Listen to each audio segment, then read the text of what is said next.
Hey y'all, this is RaisingFour-X. This is my first poker vlog and first day of the 1-3 bankroll challenge, where I'm trying to make $10,000 off of $500, sorry. So this first hand we get involved in, it's a small one. We open Ace 10-0 on the button. Small blind calls, big blind folds. We c-bet this board with Ace of Diamonds in our hand in order to charge his draws. The turn is the Jack of Diamonds. I definitely missed a bet here. I just pick up so much equity, so I check back. And the river brings in the flush. I have the nuts. And then something really weird happens. The guy flips over his 4 of diamonds, and I'm kind of sitting there like, what's going on? So I can't check the nuts, so I try to bet 10. He folds. Always nice to take down the first pot of the day, and I end up showing him the Ace of Diamonds. I'm a little shaky right now, it's I just drove 2.5 hours to get here, so first hand, jitters, who knows. The second hand, I'm opening Ace 9 suited under the gun +1, and we're picking up a few customers here. So this session was really swingy. You guys will obviously see my stack size in the top right. I think I dropped to a low point of like 300-ish, but then we finished strong, including the biggest call I've made in a while, I'd say. So we open Ace 9 suited. Flop goes checks around. Like I'm not betting into 4 people, right? Or 3 people, sorry. And we still have backdoor hearts, backdoor straight draws. So when the turn's the Ace of clubs, I just think I have the best hand here 100% of the time. So I'm gonna put some money in. And I decided on a sizing about half pot in order to charge club draws as well as some straight draws. And again, this board is not allergic to 2-pair. Like, people are going to have 2-pair here a lot, so just proceeding with caution. We get one caller from the big blind, I believe. And when the river comes to 5, Ace 4 there with the Ace of clubs. Yeah. I have an ace. That big hand. yeah, and I'm just happy to check that one back, take my showdown. A lot of 2-pairs, a lot of check raise bluffs the big blind can have there. He's a good player, so not too unhappy with that. In this hand, we're under the gun with Ace Queen, and this was probably my biggest pot of the day. But I can also explain my reasoning here as to why I did it. So I open Ace Queen O from under the gun. We get a few callers again. It's a common theme at this table. People just calling. So this guy in the 4 seat, actually, the first caller, he had a pretty obvious tell. And I'm going to see if you guys can notice it without me saying. The reason I called his river bet is to ensure that his tell met value. So I'm not super unhappy with the outcome. So the flop comes out. It's 8-high. No flush draws. Shouldn't be a lot of straight draws out there. So I decide to c-bet for third pot.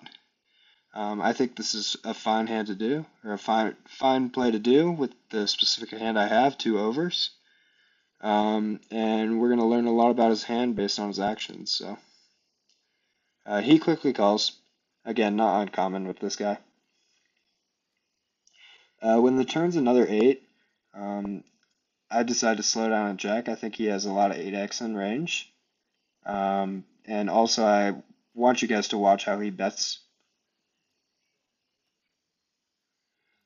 So he kind of throws the chips into the felt, and to me that's always a sign of strength. I'm just hoping he goes cheap on the river so I can prove that. And I think my ace high could be good some of the time here if my read is completely off. So the pot's now $70, and he bets 55 into it. And I'm kind of thinking to myself, like, is it worth it to see what this guy has? Good call. He's bluff. 55. Yeah, it's there. Yeah. Now, a couple times I've been out there, but night I thought it was bluff. people who highly complex. So again, when he's betting that river, he's pretty much tossing the cards into the felt, so I'm not super unhappy with that. It's also good to know that he plays king 8 offsuit and bets close to pot when he has it. So this hand, it limps to me in the big blind, and I check my option. Where 6 ways to flop, and I flop a flush draw and backdoor straight draw. So the woman to my right in the small blind actually leads 10 up this board, and she picks up myself and the guy to my left. So we both called the 10. The pot's now $48. And the turn gives me the flush. This is where I make another mistake. I should be betting here 100% of the time. But I think the guy on my left has enough floats at this board and enough 3-4x to bluff at it. River's a king. I try to bet like 2/3 here. I think 35, which is a great size, I think. I think I get looked up by a lot here. Not really sure what my opponents could have called the flop with and folded to this bet on the river. I shouldn't have any king high floats here, so I mean, well played to them for folding, I guess. But again, another small pot coming our way. You can see the stack is kind of dwindling a little bit, but nothing a few hands from now won't solve. So here I'm on the button straddle. I like straddling. I think it gets the pots bigger, makes the game go better. So on this one, I look down at ace 10 suited, and there are like 5 colors to me, I'm pretty sure. That pot is correct, and it's a $6 straddle, so yeah. So I bump it up to $26. The same opponent from my last hand actually calls. And again, I'm wanting to get in pots with this guy. I think that I have a significant edge over him. So the flop gives me a gut shot, but there is a flush draw out there. And this surprises me. So he leads 20 at this board into 80. And I can peel one here. I'm not opposed to it. You know, I have an overcard, back to a flush draw, low gut shot to go along with it. So, and ace high could be good.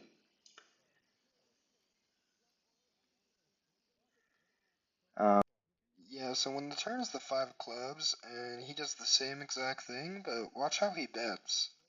I also noticed him check his cards, and I think he just has a set here. So I'm pretty content just folding this hand and picking a better spot when I have 3 outs, the jack. I'm not too unhappy with it. Content just folding my hand there. Pick a better spot, obviously. So 8-6, I decided to overlimp. This is something I'm really working on in my game, is not overlimping. I'm talking to my coach a lot about this. But we overlimp and we get punished for it, right? So flop is 8 high. I have top pair. Checks to me. I decide to lead at this board.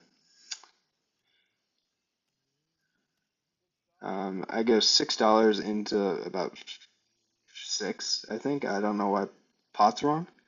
But the guy on my left just snap raises to 22, maybe?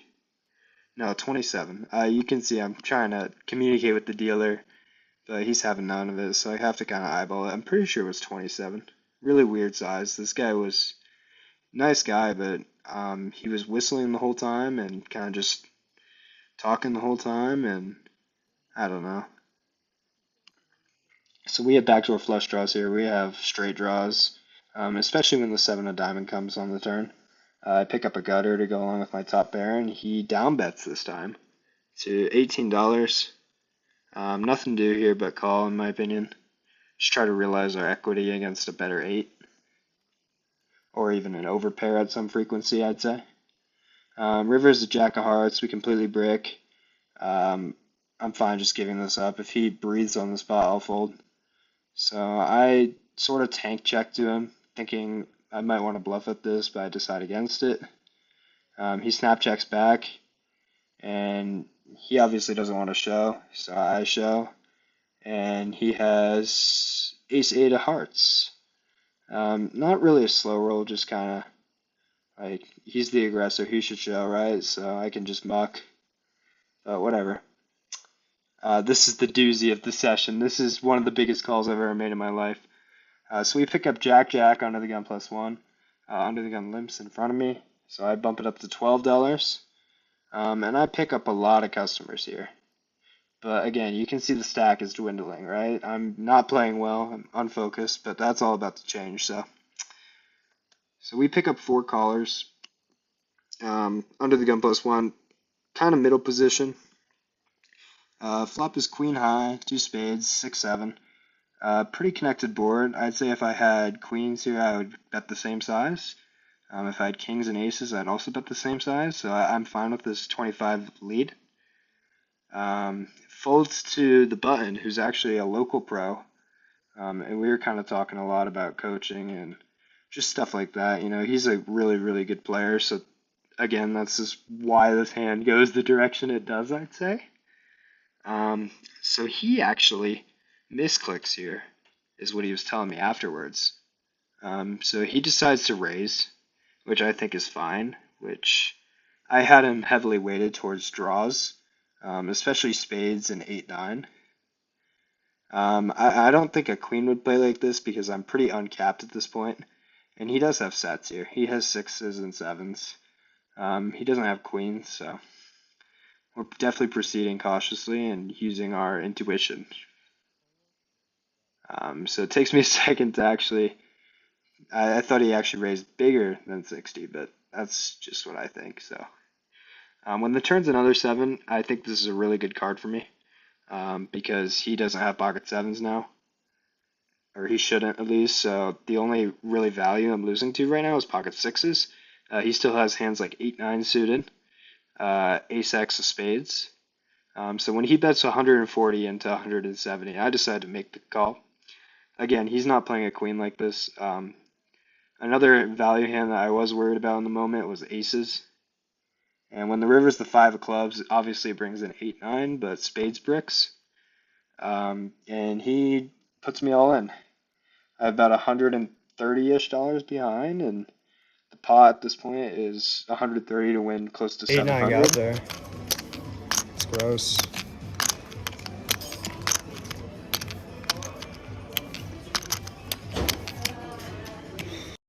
So I purely have a bluff catcher here, and I think if I have the jack of spades in my hand, I just fold.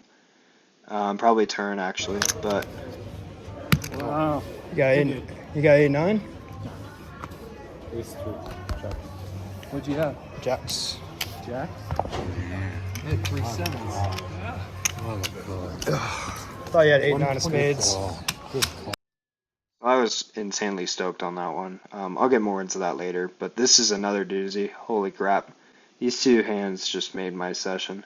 So we're in the big blind with pocket or 6-7 suited. The button actually raises to $6. He's a pretty good tournament player. Not the best cash player, but that's fine. The flop is 2 hearts, and I also have backdoor spades as well as open-ended. Like, this is an action flop.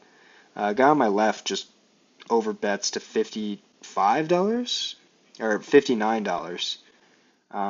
And the button actually asks him how much he has behind. So again, like, if the button probably doesn't say that, I probably don't find this call because I think there's a lot of implied odds, right? So if I hit a nut changing card, I can easily stack one of these guys because it sounds like they do want to play for stacks. So I decided to call, probably an overplay. Again, I'll just let this play.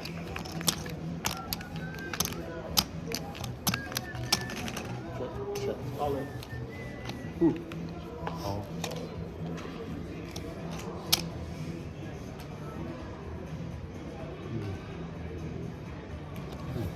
I got the nuts right now. 10 jack. Let's go 7-8. 6-7. That's what I need to call. Yeah, so the button player actually told me he had pocket 8s for flopped middle set, which is pretty disgusting, but again, I'm not complaining. And I have no idea what guy on my left had. He was kind of all over the place, but you know, it feels really, really nice for a plan to come into fruition. You know, I deserve it. It's been a while. This hand's against the same player. I straddle the button. It gets raised to $17 at some point. So the pot is pretty bloated at this point. And I look down at a suited ace. I mean, you know me, like I'm fucking three betting. And I decided to go just over 4x, you know, shout out RaisingFour-X. So I bump it up to $85. And the button, who had rebought at this point for $100, just ships it in. And it's like, I think it's 92. And I'm fine giving him action for that. You know, I kind of sucked out on him the last hand, so. And he caught me raising a weak suited ace, so. Again, like, I can always flop a flush, but yeah.